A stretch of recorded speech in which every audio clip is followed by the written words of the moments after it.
Hi friends, welcome back. तो आज का हमारा वीडियो है 500 plus 100 J31 stealth jet ready. Exactly मुझे पता नहीं है कि ये क्या कहना चाहते हैं, बट वीडियो देखते हैं तो पता चलेगा। चलिए शुरू करते हैं। नमस्कार दोस्तों, स्वागत है आपका हिंदी नॉलेज शो में। तो दोस्तों, मैं आपको एक बहुत बुरी खबर सुनाने जा रहा हूं और इस पूरी खबर को देखकर मुझे सबसे ज्यादा बुरा लग रहा है अपने एमका के लिए, क्योंकि इस पूरे खेल में ना अब हमारे एमका की दुर्दशा कहीं तेजस जैसी ना हो जाए, इसका एक बहुत बड़ा खतरा है। मैं ऐसा क्यों कह रहा हूं, खबर देख लीजिए। दरअसल रिपोर्ट निकलकर सामने ये आई है कि चाइना ने अपना जो J31 लड़ाकू विमान है वो ना सिर्फ बनाकर तैयार कर लिया है, बल्कि उसका एक एक्सपोर्ट वेरिएंट भी तैयार कर लिया है, यानी कि उसका ऐसा वेरिएंट जिसे चाइना बेचेगा। ये बड़ी बात क्यों है? दरअसल चाइना का एक पुराना लड़ाकू विमान था J20, जिसे चाइना स्टेल्थ लड़ाकू विमान कहता था, लेकिन आप जानते ही हैं कि वो पूरी तरीके से स्टेल्थ नहीं था। एक तरीके से आप उसे कचरा ही कह सकते हैं, क्योंकि चाइना ने इधर उधर से स्टेल्थ टेक्नोलॉजी अमेरिका की खासकर चुराकर उसे बनाया था। लेकिन उस लड़ाकू विमान की फेलियर से चीन ने काफी कुछ सीखा और उसमें जो जो गलतियां हुई थी उन्हें सुधार कर एक नया लड़ाकू विमान बनाया, जिसका नाम है J31 स्टेल्थ फाइटर जेट। और ये स्टेल्थ फाइटर जेट अब रेडी हो चुका है और जैसा कि आप स्क्रीन पर देख सकते हैं, चाइना की प्लानिंग है कि आने वाले कुछ ही समय के अंदर वो 500 से भी ज्यादा ऐसे J31 स्टेल्थ लड़ाकू विमान बनाकर अपनी वायु सेना में शामिल करने जा रहा है। और न सिर्फ शामिल करेगा, बल्कि उसे अपने दुश्मनों के खिलाफ बहुत ही तेजी से तैनात भी करेगा। और उससे भी ज्यादा बड़ी खबर यह है कि चाइना ने इसका एक्सपोर्ट वेरिएंट बनाया है स्पेशली पाकिस्तान के लिए। जी हाँ,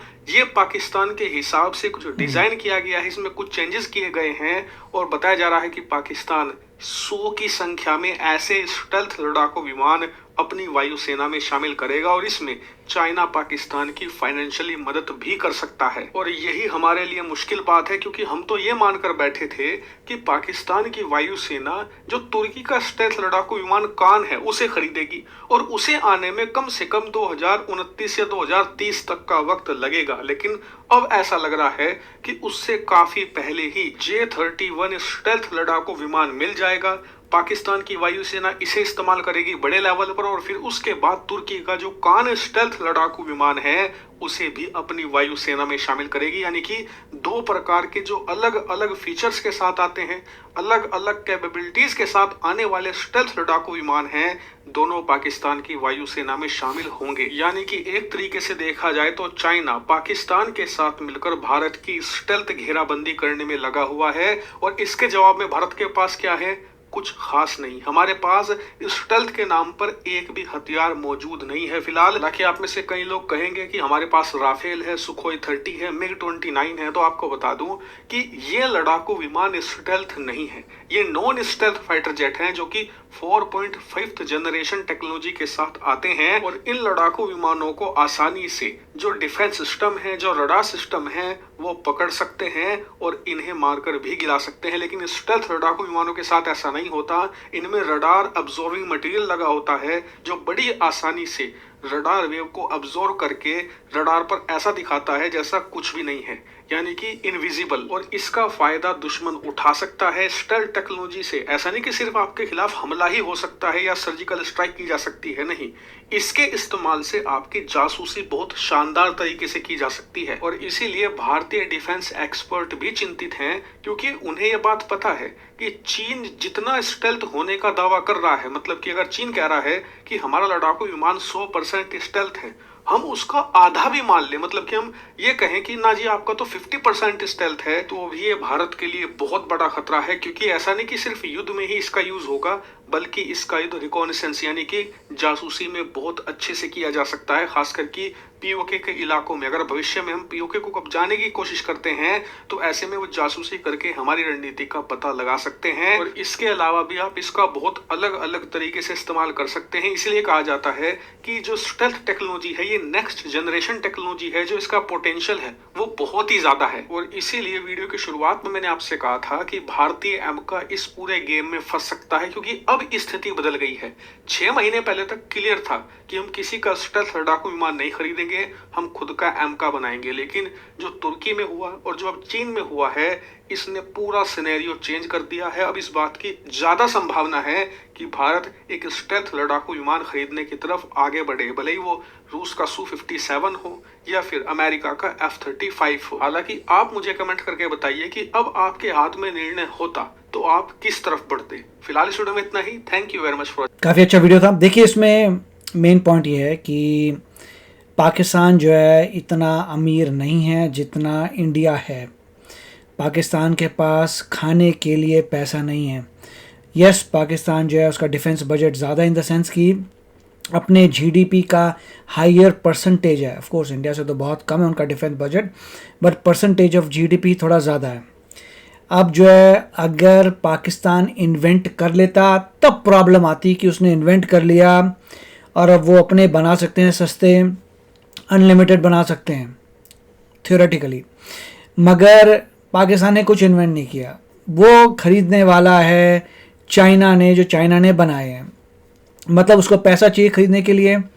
इंडिया के पास ज़्यादा पैसा है, इसका मतलब इंडिया ऑब्वियसली ज़्यादा खरीद पाएगा।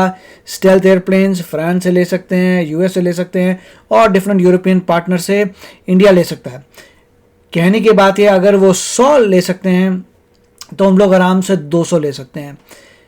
कभी भी आप ये नहीं कह सकते कि भाई हम एमका की वेट करें। लाइफ इवॉल्व होती रहेगी, वॉरफेयर आगे बढ़ता जाएगा, आपको खरीदते रहना है मटेरियल जब तक आपका खुद का रेडी नहीं होता। रिसर्च एंड डेवलपमेंट में समय लगता है, रिसर्च एंड डेवलपमेंट में टाइम लगेगा। जब तक वो चीज़ रेडी नहीं होती हमारी स्टेल्थ, तब तक आपको वेपन्स खरीदने पड़ेंगे। That is reality of life.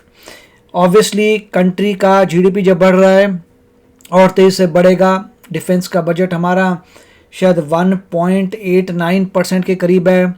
European देश रखते हैं अपना डिफेंस बजट बिटवीन 2% to 5% और जीडीपी हमारा 2% नहीं है, तो हमें थोड़ा बढ़ाना चाहिए, राइट। जितने भी डेवलप्ड नेशंस हैं उसका 2 to 5% ऑफ द जीडीपी के बीच में उनका डिफेंस बजट है। इंडिया का थोड़ा सा 2 से कम है, तो बढ़ा देंगे, 2% हो जाएगा। वेपन्स भी खरीद लेंगे और ये सारे वेपन्स ऐसा तो नहीं है कि एक ही दिन में बन जाएंगे।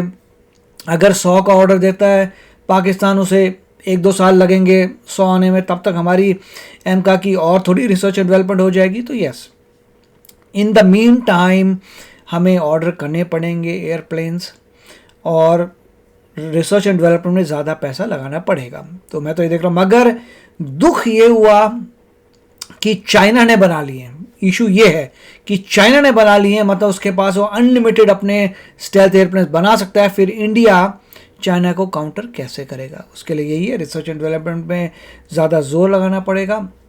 और वही चीज़ जो मोदी जी कर रहे हैं, अगर हम किसी से एयरप्लेन खरीदते हैं तो उनको बोलेंगे देखो भैया ये जॉइंटली बनाएंगे, नॉलेज शेयर होगी और वही बेस्ट तरीका है। और ये फ्रांस मोस्टली ओके कर देता है।